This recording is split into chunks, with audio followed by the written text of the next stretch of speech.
दोस्तों, Bihar post matric scholarship के लिए ऑनलाइन आवेदन पिछले 1 महीने से चल रही है। दोस्तों, मैं इस वीडियो में पूरी प्रक्रिया बताने वाला हूं कि कैसे आप बिहार पोस्ट मैट्रिक स्कॉलरशिप को फॉर्म भरना है। मैं आपको पहले ही क्लियर कर दूं कि यह लाभ विशेषकर उन स्टूडेंट को दिया जाता है जो बिहार राज्य के एससी, एसटी और बीसी, ईबीसी कैटेगरी से आते हैं। वैसे लोग बिहार मैट्रिक स्कॉलरशिप के लिए ऑनलाइन अप्लाई कर सकते हैं। इसका लाभ लेने के लिए कम से कम मैट्रिक परीक्षा पास किए हो और आगे की पढ़ाई कर रहे हो। वैसे विद्यार्थी इस योजना के लिए अप्लाई कर सकते हैं।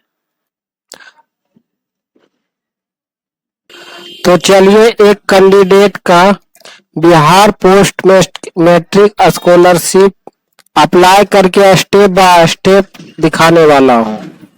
उससे पहले आपसे रिक्वेस्ट है, आप चैनल पर नए हो तो चैनल को सब्सक्राइब कीजिए और वीडियो पसंद आए तो एक लाइक जरूर कीजिए। तो चलिए हमारा अगले स्टेप की ओर।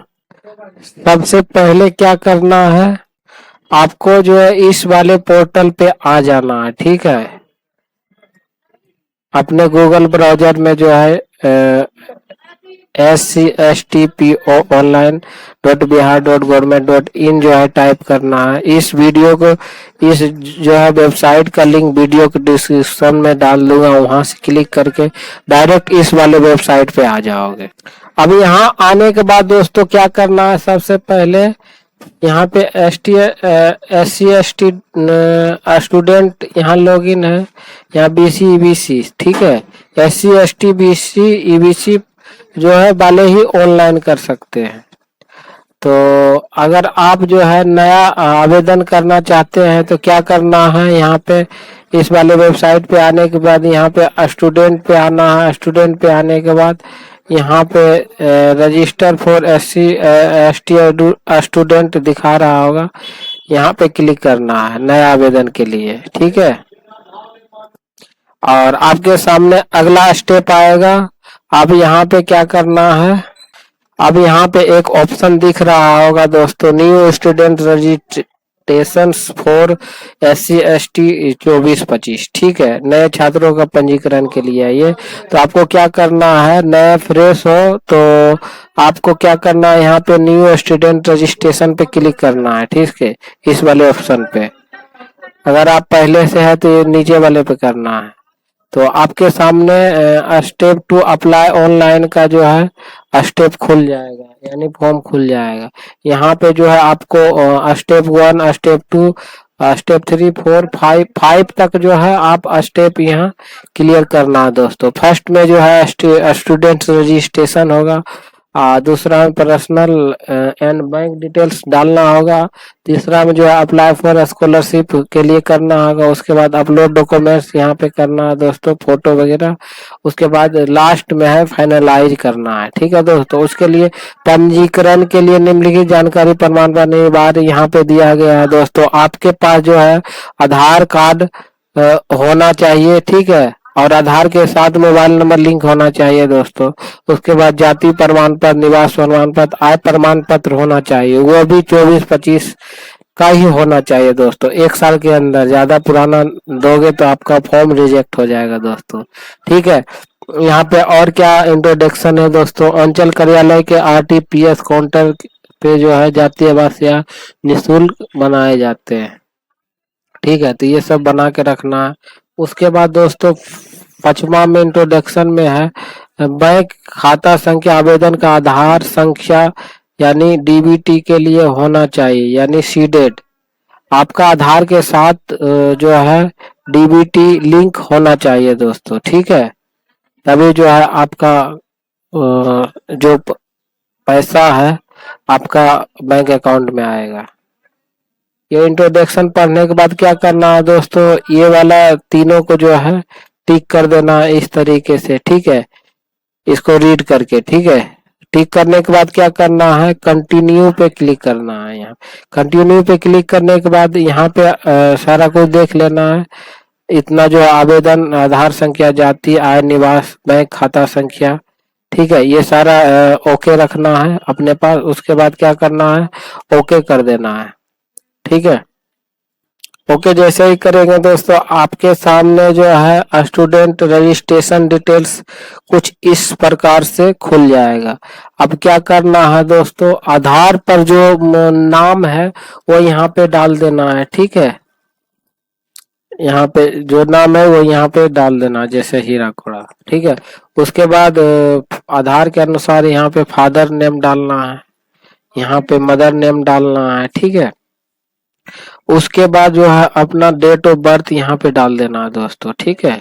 जो भी डेट ऑफ बर्थ है, डेट ऑफ बर्थ डालने के बाद तो उसको इस प्रकार चयन करेंगे तो ये सिलेक्शन हो जाएगा। आपका जेंडर जो भी हो, अगर आप लड़का है तो मेल, लड़की है तो फीमेल को आप यहाँ से सिलेक्ट करेंगे। उसके बाद जो भी कैटेगरी होगा आप कैटेगरी अपना बताएंगे। अब कैटेगरी को जो बताएंगे तो उसमें उस कैटेगरी के जितने भी कास्ट होंगे सभी कास्ट का यहाँ पर नाम आपको शो करता है। आप जिस भी कास्ट से बिलोंग करते हैं उसको सिलेक्ट करेंगे। फिर यहाँ पर देखिए आपसे होम डिस्ट्रिक्ट पूछा गया। होम डिस्ट्रिक्ट का मतलब ये है कि आप जिस जिला के निवासी है वो आपको बताना है। उसके बाद जब होम डिस्ट्रिक्ट आप चयन करते हैं तो आपका जो अप्लाइंग एकेडमिक ईयर है ये 24-25 से ही रहेगा। अब इंस्टीट्यूट स्टेट जो है ये बिहार रहेगा। इसका क्या मतलब है कि अगर आपने 10वीं पास कर लिया है तो आगे की जो भी पढ़ाई है या आपने जो भी कक्षा पास किया, आगे की जो भी पढ़ाई आप बिहार स्टेट से ही कर रहे हैं तभी आपको बेनिफिट मिलेगा। बिहार से बाहर अगर पढ़ाई करते हैं बिहार के विद्यार्थी होकर तो आपको बेनिफिट नहीं मिलेगा। साथ में आपको बताना है कि इंस्टीट्यूट आपका जो है किस जिले में है, जहाँ आप पढ़ाई करते हैं वो आपको बताना है। आपका जो भी ब्लॉक होगा आपको ब्लॉक बताना है, तो सभी ब्लॉक का नाम मिलता है, अपना ब्लॉक चुने। उसके बाद जो भी इंस्टीट्यूट का नाम होगा वो आपको यहाँ पर शो करेगा, उसको चुनना है। और सब्जेक्ट ग्रुप में आपको यहाँ पर देखिए सीनियर सेकेंडरी का ऑप्शन मिलेगा, उसको चुनेंगे। अब यहाँ पर काफ़ी सारे कैंडिडेट बोलेंगे सर हम लोग जो है अभी ग्रेजुएशन में है या हम लोग पीजी कर रहे हैं, आईटीआई कर रहे हैं, तो हम लोग का ऑप्शन नहीं दे रहा। तो देखिए यहाँ पर इन्होंने नोट में क्लियर बता रखा है कि वर्तमान में ई शिक्षा कोष पोर्टल पर आधार पंजीकृत इंटरमीडिएट एवं समकक्ष कोर्स में अध्ययनरत छात्र छात्राओं के लिए पीएमएस पोर्टल यानी पोस्ट मैट्रिक स्कॉलरशिप पोर्टल खोला गया है। शेष छात्र छात्राओं के लिए पंजीकरण जो है बहुत जल्द शुरू की जाएगी। इसको लेकर भी आपको बहुत जल्द लिंक जो है पीएमएस पोर्टल पर उपलब्ध करा दी जाएगी। मतलब क्या है कि बिहार सरकार का एक पोर्टल है शिक्षा कोष, जिसमें जो भी बच्चे इंटर में पढ़ाई करते हैं उनकी डाटा ऑलरेडी यहाँ पर दी गई है। तो अभी पोर्टल सिर्फ इंटर में जो पढ़ाई करते हैं बच्चे उन्हीं के लिए शुरू किया गया है। बाकी ग्रेजुएशन, पीजी, डिप्लोमा इन सभी के लिए भी आवेदन बहुत जल्द स्टार्ट होंगे, ये ध्यान रखिएगा। इसीलिए आपको सिर्फ यहाँ पर सीनियर सेकेंडरी का ऑप्शन है, बाकी कैंडिडेट का भी ऑप्शन यहाँ पर मिल जाएगा। अब आपको बताना है कि अगर आप इंटर में पढ़ाई कर रहे हैं तो अभी आप आर्ट, कॉमर्स, साइंस किससे पढ़ाई करते हैं या अदर कोई आपका स्ट्रीम है वो आप यहाँ पर चयन करेंगे।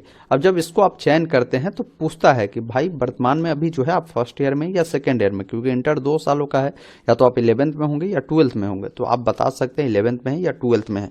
अब काफ़ी सारे कैंडिडेट अभी 12th में गए होंगे, पिछले साल 11th में थे, उन्होंने ऑलरेडी अप्लाई किया था, तो वो लोग क्या रिन्यूअल करेंगे? जी नहीं, आपको नए रजिस्ट्रेशन कर आप यहाँ पर 12th में गए तो 12th आप यहाँ से ईयर में सेकेंड ईयर आप चुन सकते हैं। उसके बाद इस चेकबॉक्स पे टिक करना है जिसमें बताना है कि इस एकेडमिक ईयर में आप 2 डिग्री नहीं कर रहे हैं।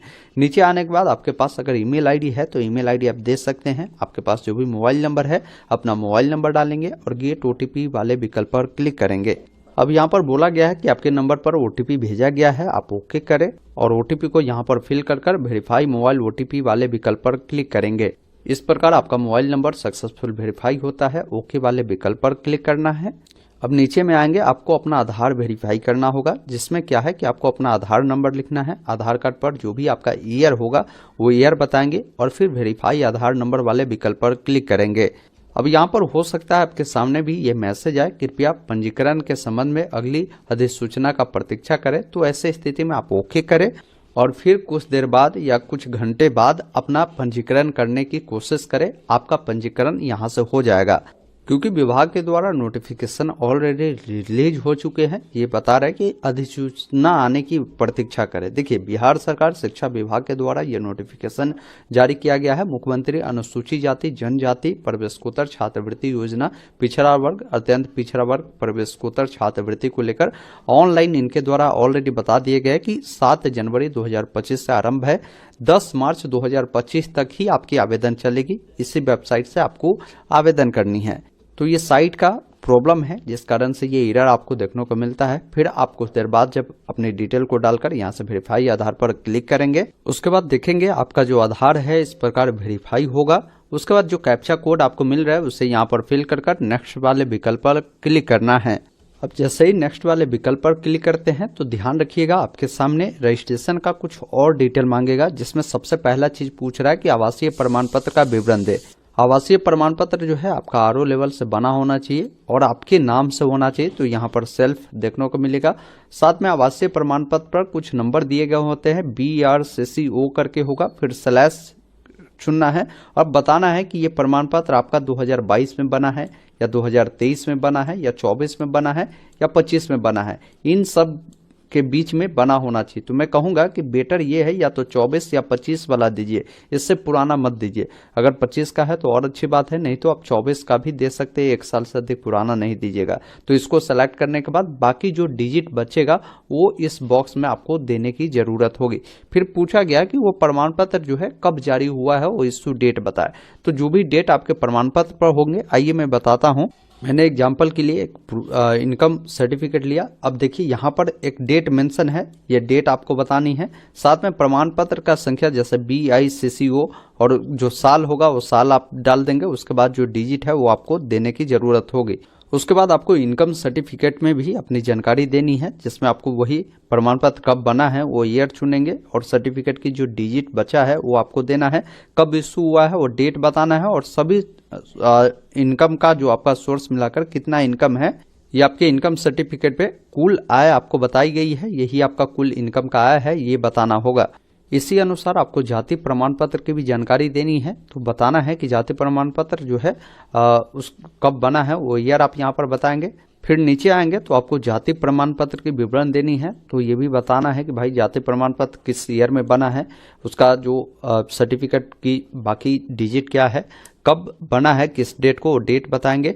उसके बाद क्या करना है, यहाँ पर एक ऑप्शन आपको मिलते हैं प्रीव्यू बिफोर रजिस्टर का, जिस पर आपको क्लिक करना है। मतलब आप रजिस्ट्रेशन करने से पहले उसका प्रीव्यू देख रहे हैं कि कोई जानकारी मेरा गलत है या नहीं है। तो इस पर जैसे ही क्लिक करेंगे उसके बाद आपके सामने प्रीव्यू आएगा, जिसमें अपना नाम, date of birth, Aadhaar number, gender, category, mobile number, email ID, यानी जितने भी जानकारी दिया है उस तमाम जानकारी देखने को मिलता है। उसको देखे, फिर नीचे स्क्रॉल कर आना है। कुछ गलत है तो अभी बैक होकर पहले उसको करेक्शन कीजिए। उसके बाद यहाँ पर सेव का जो ऑप्शन मिलेगा जिस पर क्लिक करना है।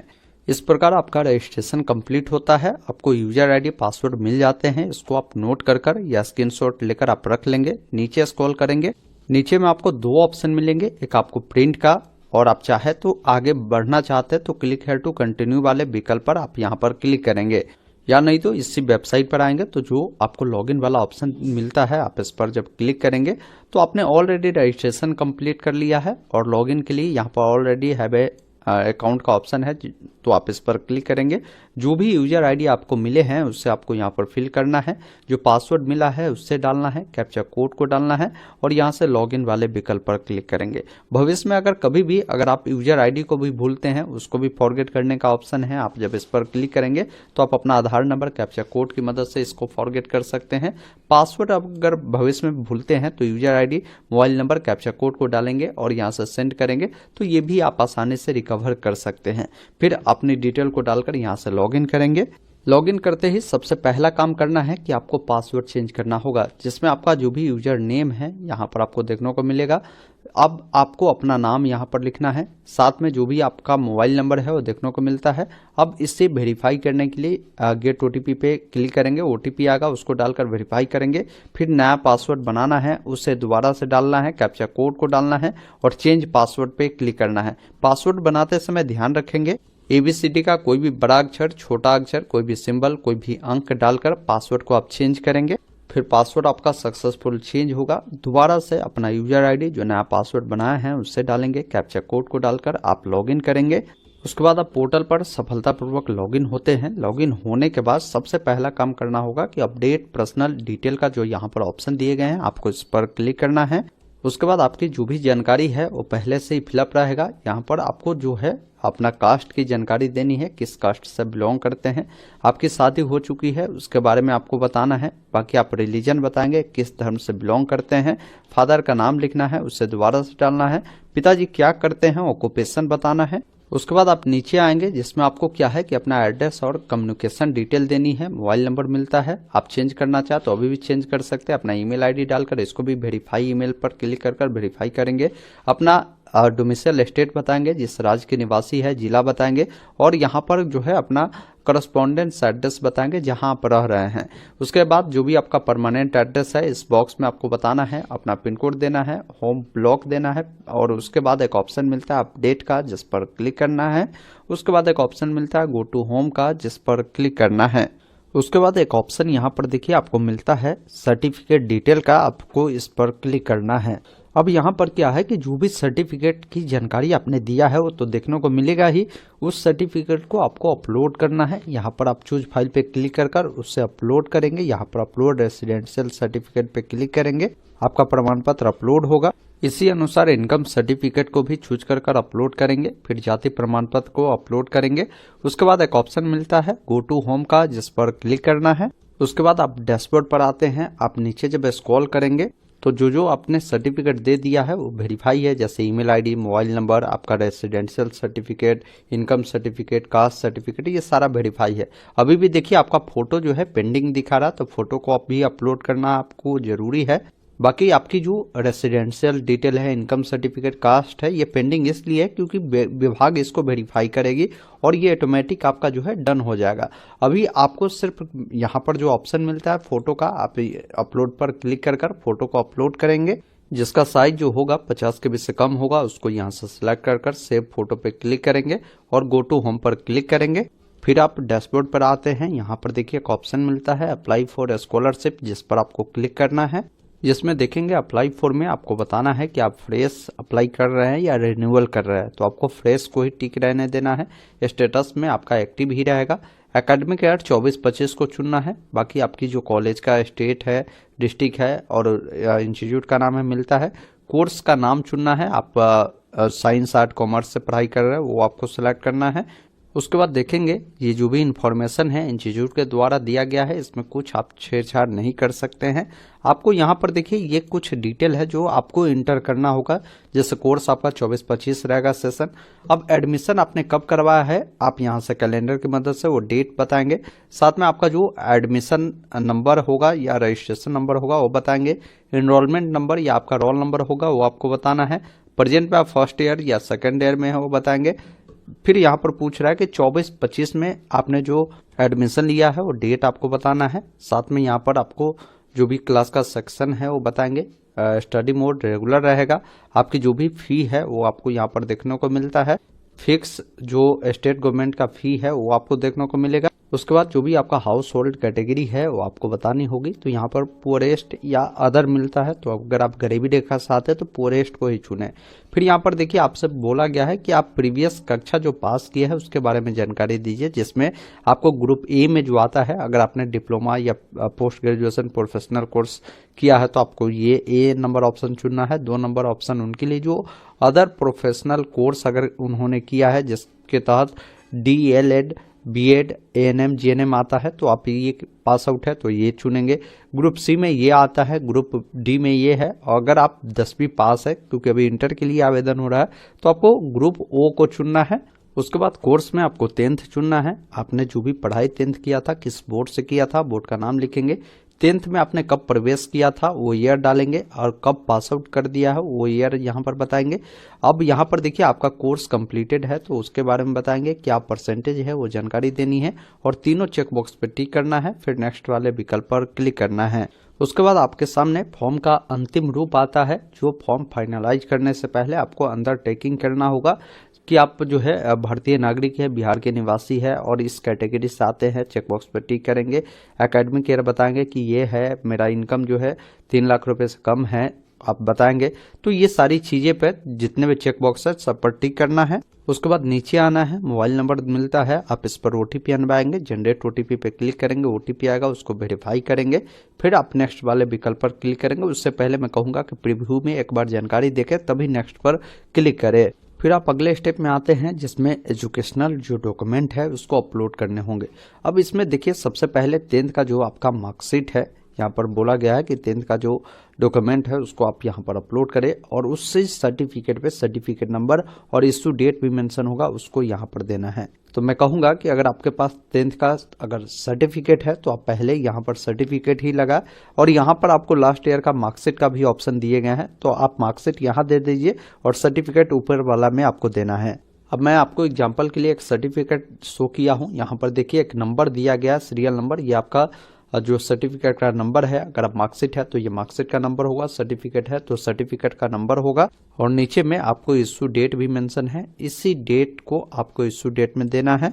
उसके बाद बोला गया है बोनाफाइड सर्टिफिकेट देने के लिए, तो बोनाफाइड सर्टिफिकेट आप अपने जो स्कूल है वहाँ आप जरूर बनवा लीजिए। मैं इसका फॉर्मेट भी डिस्क्रिप्शन में वेबसाइट पर लगा दिया हूँ, उसको आप डाउनलोड कीजिए, भरकर आप अपने स्कूल में जाइए, बोनाफाइड सर्टिफिकेट बनवा कर उसको यहाँ पर अपलोड कीजिए। बोनाफाइड सर्टिफिकेट में एक सर्टिफिकेट नंबर मेंशन होगा, कब आपने बनवाया है वो डेट मेंशन होगा, उसको दीजिए और ये सारा डॉक्यूमेंट आपका PDF फॉर्मेट में होगा 400 KB से नीचे। फिर फी स्ट्रक्चर को भी आपको क्या है कि इंस्टीट्यूट से बनवा लेना, ये जो वाट मिलता है इस पर भी क्लिक करेंगे तो ये डाउनलोड हो जाएगा फॉर्मेट, उसी अनुसार आप यहाँ से उसको बनवा सकते हैं। उसके बाद नीचे में एक ऑप्शन मिलता है फाइनल सबमिट का, जिस पर क्लिक करना है।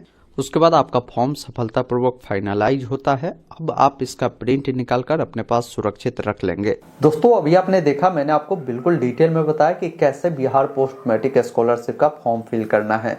उम्मीद करता हूं आपने पूरी जानकारी समझा होगा, तो वीडियो को लाइक शेयर जरूर कीजिए। वीडियो देखने के लिए बहुत बहुत धन्यवाद। जय हिंद।